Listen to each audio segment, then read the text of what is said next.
రోజు తెలియదు, అంతే. కానీ ఆయన రాబోతున్నటువంటి కాలాన్ని మనం ఈజీగా తెలుసుకునేటట్లు చేశాడు. ఈ మాట చెబితే ఒకసారి ఓ బిషప్ గారు ఇలా అన్నారు నాతో, తమ్ముడు, చాలా పెద్ద ఆయన, చాలా వయసులో పెద్ద ఆయన, తమ్ముడు, నోవాహు కాలంలో ఎలా జరిగిందో అలాగే హఠాత్తుగా రాకడ వస్తుందని ఉంది కదా, హఠాత్తుగా వస్తే ఎలా తెలుస్తుంది తమ్ముడు అన్నాడు ఆయన. నేనన్నాను, మీ వయసు ఎంత బిషప్ గారు దాదాపుగా అంటే చెప్పాడు 72 సంవత్సరాలు. నేనన్నాను, ఎంతకాలం నుంచి సేవలో ఉన్నారు?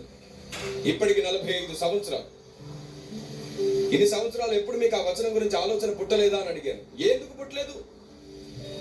అప్పుడు చెప్పాను నేను, జలప్రలయం వస్తుందని నోవాహుకు తన కుటుంబానికి తెలుసా తెలీదా? ఎప్పుడు వస్తుందో కూడా తెలుసా తెలీదా? లోపలికి వెళ్ళారా లేదా? తలుపు వేయబడిందా లేదా? జలప్రలయం రాబోతుంది కాబట్టి వాళ్ళు లోపట ఉన్నారా లేదా? తెలియంది ఎవరికి? బయట ఉన్న వాళ్ళకి హఠాత్తుగా వచ్చింది, లోపట ఉన్న వాళ్ళకి కాదు. మనమందరం లోపట ఉన్న వాళ్ళమైతే మనకు తెలిసే వస్తుంది, బయట ఉన్న వాళ్ళకు తెలియకుండానే వస్తుంది. ఇవన్నీ మనకు చాలా అవసరం.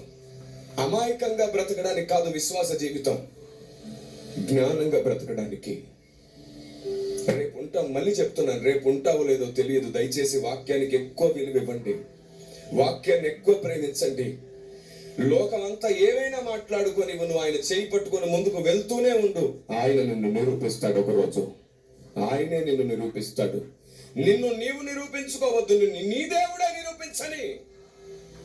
యోసేపును నిరూపించినట్లు, దానియేలును నిరూపించినట్లు నిరూపించని, షద్రక్ మేషక్ అబేద్నెగోలను నిరూపించినట్లు నిరూపించని.